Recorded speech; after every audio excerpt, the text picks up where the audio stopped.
Hi ladies and gentlemen, and welcome back to Genshin Impact. We're going to be covering the brand new updates, and forgive me, we're going to be rushing through this because I'm getting this at the very end of the day and I would love to get this up to you guys on time tomorrow.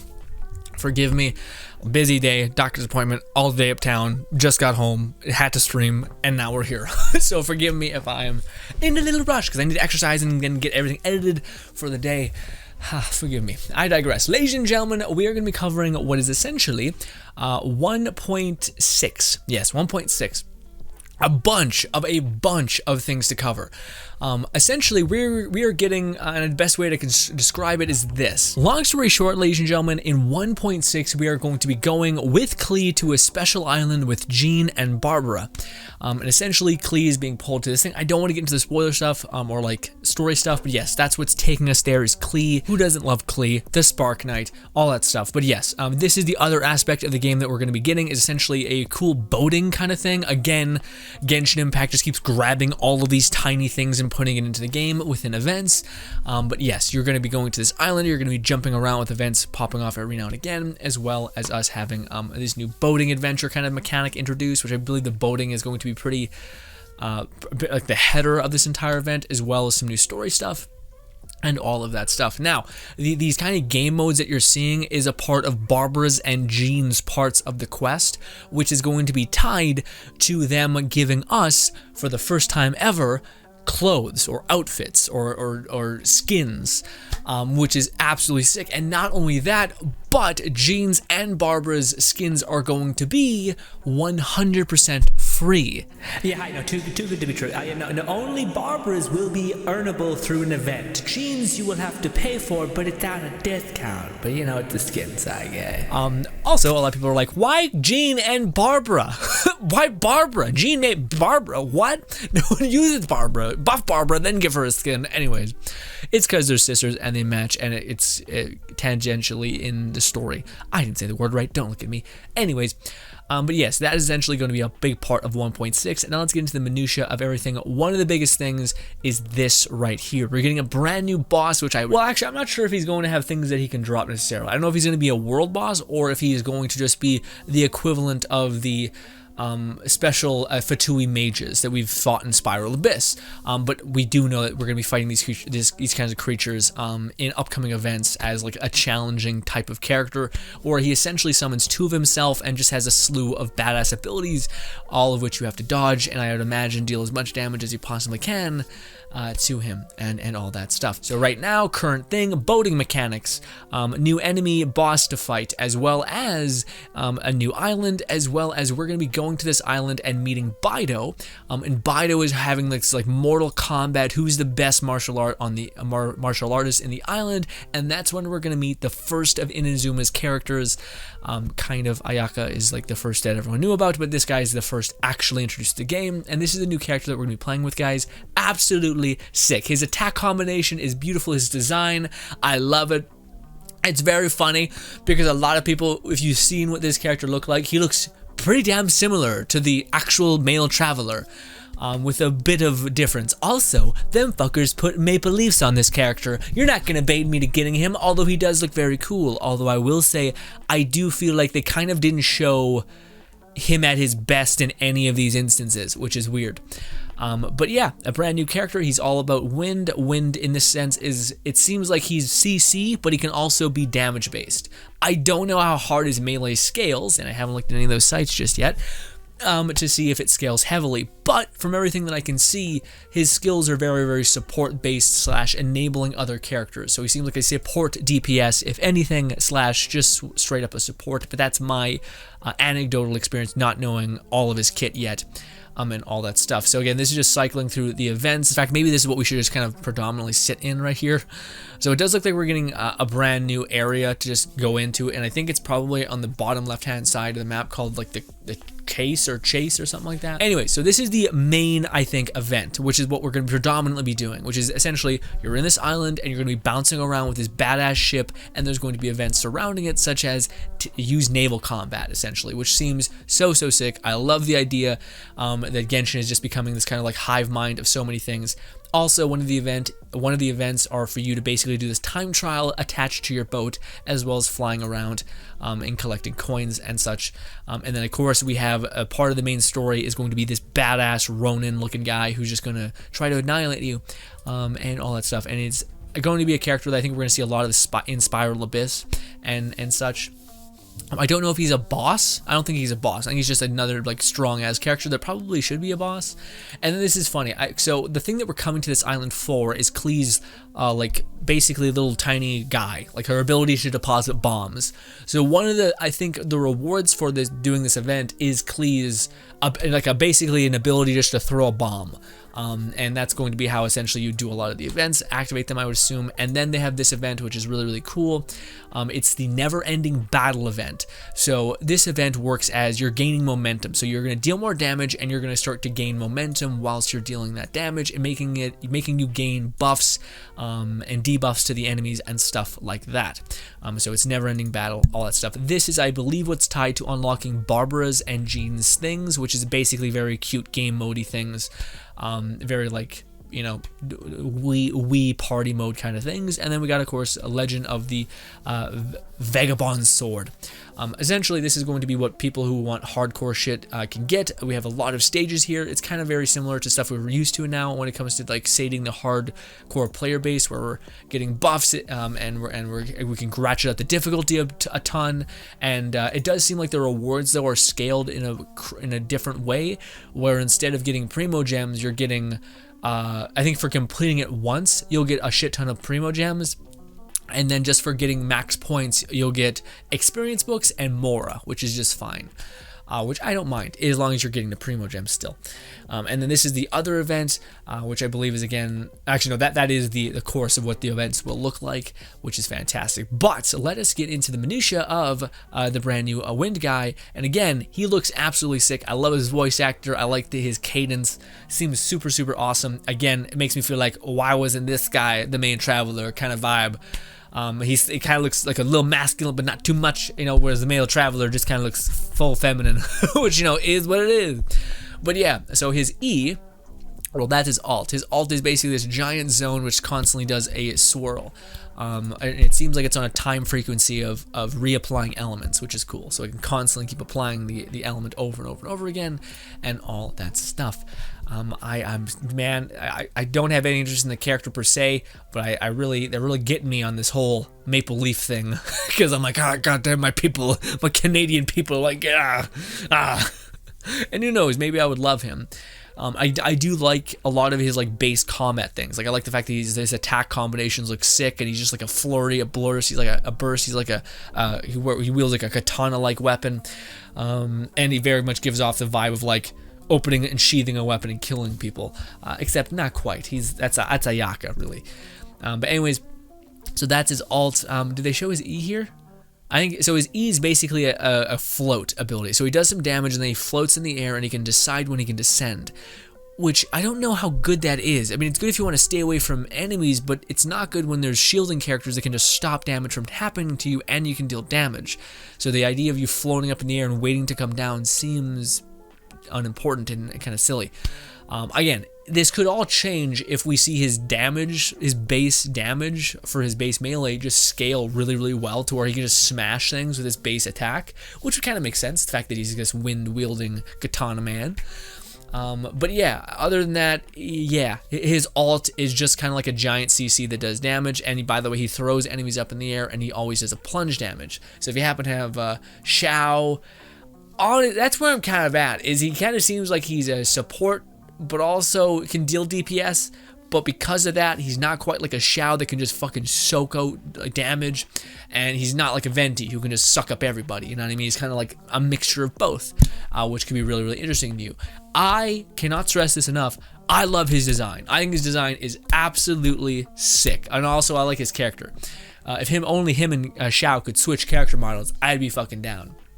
But I digress, my friends. Again, right now in the game, supports are needed, and I think he can kind of facilitate one of two roles. I'm sure he can build them in many different ways, especially with the new buffs coming in 1.0.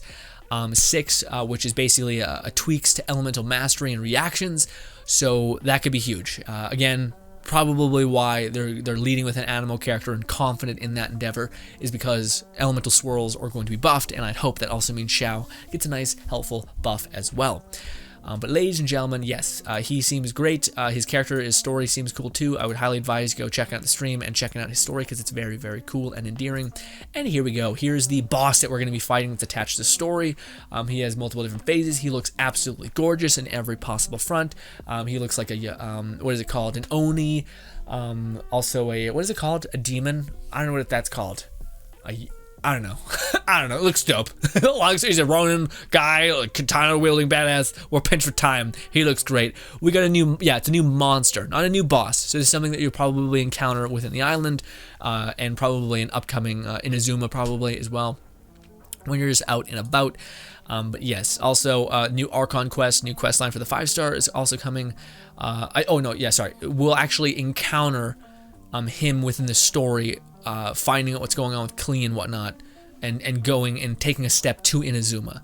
So we'll basically get his story quest in our normal quest, essentially. A lot of stuff there. Yeah, so we're going to talk to Bido, we're going to talk to him, it's going to be a good old time. Okay, so these are the rewards we're getting from some of these events, and it's awesome. First things first is, oh, by the way, I didn't mention this, Klee is back, so it is both, it is going to go, yeah, so it's showing that Klee is going to come first, followed by the 5-star. Now, why is that less shit? We're only getting one new character essentially, and we're not even getting like a 4-star and a 5-star, so we'll see how that plays. I don't think this is going to be a norm. I think Mihoyo is probably like, this is going to be a rough one. We better probably make the one guy pretty goddamn strong. But Klee also doesn't have a new artifact set, but what she does have is this new weapon that I think is designed for her, Dodoku.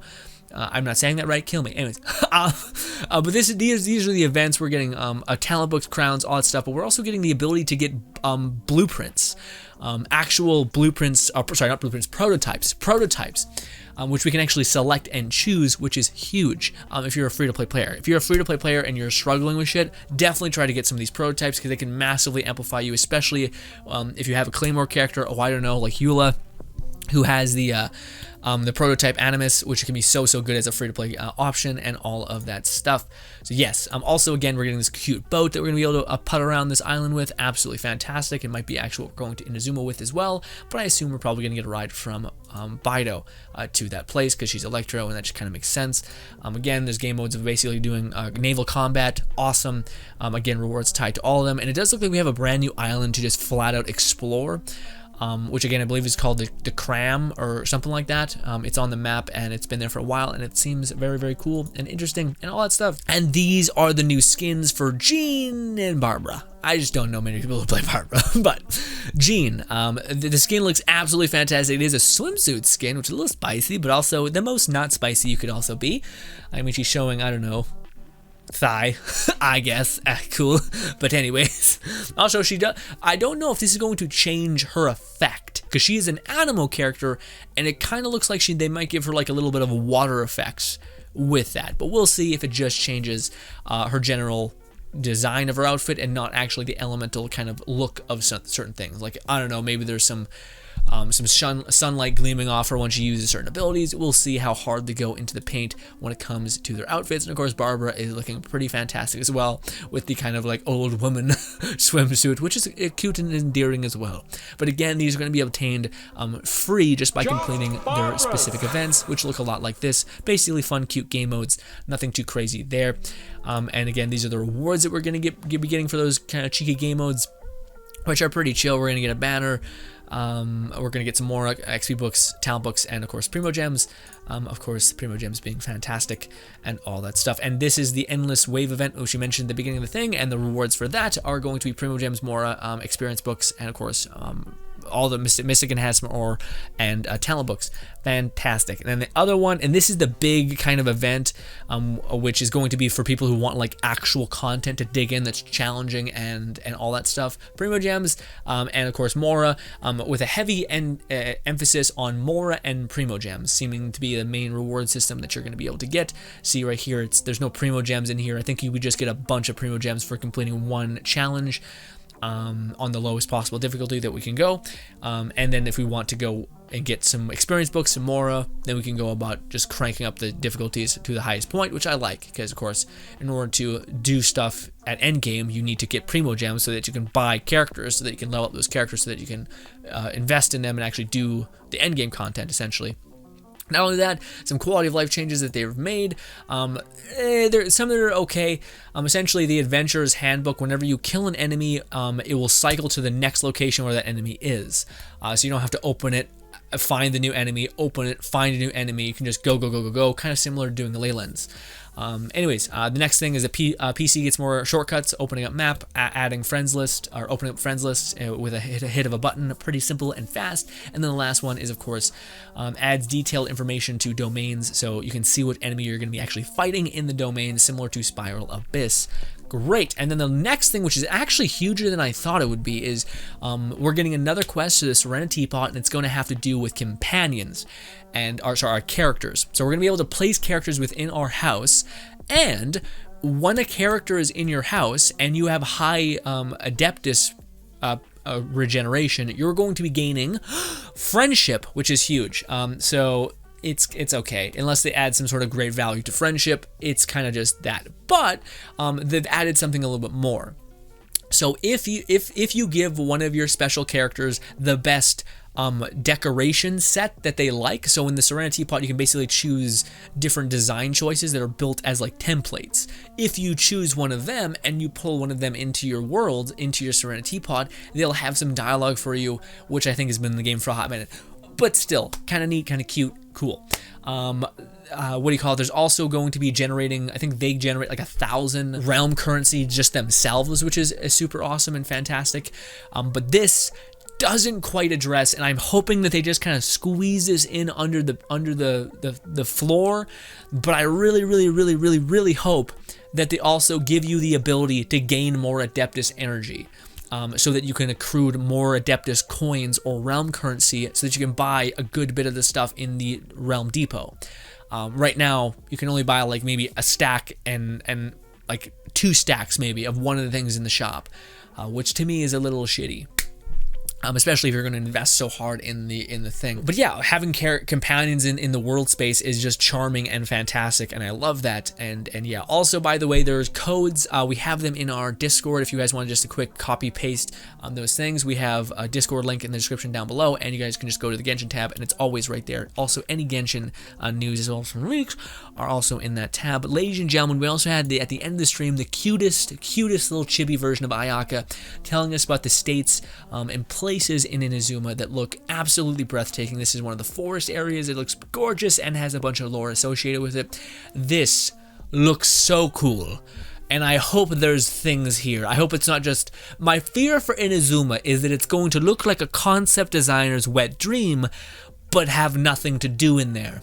You know, that's my fear. It's like, I hope there are like loot, like, you know how we have the artifact farm, essentially? I hope that they've made that kind of route in those places, or like there being rock farms in that location, so we can go there and actually have value to go there, not just be like, it's amazing, and then when we've seen it for 30 times and we have no reason to go back there, we're like, well, I wish I could go there, but instead I'm in this stupid dirt because there happens to be an artifact here, and that's how the player base works with farming and grinding. And then we have my favorite place, which, man, I hope so badly that when Inazuma comes, we can get a realm for Inazuma, and specifically a realm for the last place that she showcases. But yes, a super ominous, beautiful area. I can't wait till we actually can see in-game footage of them like scoping in, flying around, because right now concept art is not exactly always 100% what it looks like, and motherfuckers add like shading and volumetric fog and you're like, what? Anyways, ladies and gentlemen, and then we have where is it? Yeah, then we have this hollowed out tree, very cute, very interesting. I always say cute just as like it's a nice little thing. It's nice. That's why when I say cute, that's what I mean. Anyways, this, I hope so badly we can. Dude, when Inazuma comes out, I'm gonna buy so many fucking cherry blossom trees. You don't even know. It's just gonna be gorgeous in my place. Also, I'm so sorry that was so loud. Ladies and gentlemen, forgive me. Maybe you guys actually enjoy this. It's just a breath of fresh air. We're just gonna get on right on through. But yes, this is Inazuma. This is Genshin 1.6. How do you guys feel about it? I'm curious. I'm excited for the new character, although I won't be wishing on him. It's a shame though, because maybe he's going to be the best, funnest character ever. I just kind of want to wait for. I'm at the point where I'm in a Genshin where I'm in a state of abundance, and I also just need to level up the current characters that I got, which I feel like a lot of you guys understand a great deal. And yeah, that's kind of where we're at. But I am very excited for the thing. I think people could misunderstand what they're doing, because I feel like with this preview, they didn't do the greatest job about like really showing everything that we're gonna be able to do.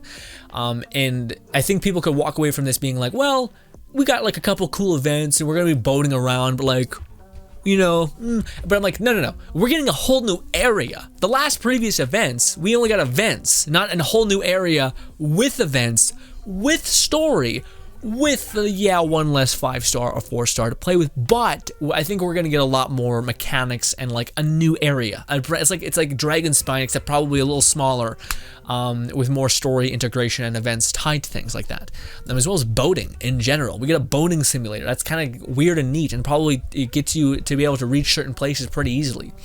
But I digress, ladies and gentlemen. Hopefully you do enjoy, because yeah, it was really weird the way you would get to certain islands. It's like freeze. It would make sense that you can just get a boat and then just truck right there, if that is going to be constant or not just a quick little event thing, which you think it wouldn't be a quick little event thing. But ladies and gentlemen, hopefully you guys do enjoy the rest of your day. I gotta edit all of these and get exercising. Oh my god, I'm so late. Thank you so much for your time. Hope you guys do enjoy the rest of your day. Let me know what's your favorite part about 1.6, or what you're most excited for 1.6. I feel like I'm gonna get a lot of those Wind Boy enthusiasts out there, which I get. He's pretty adorable, but I digress. I hope he also could pack a hell of a punch. And I'm jealous, because if I had no characters, I might wish on him, and I would love the fact that he's like a Maple Leaf guy, because, you know, Canada. I hate myself. Anyways, thank you and goodbye. Also, if you liked the video, love you. Bye.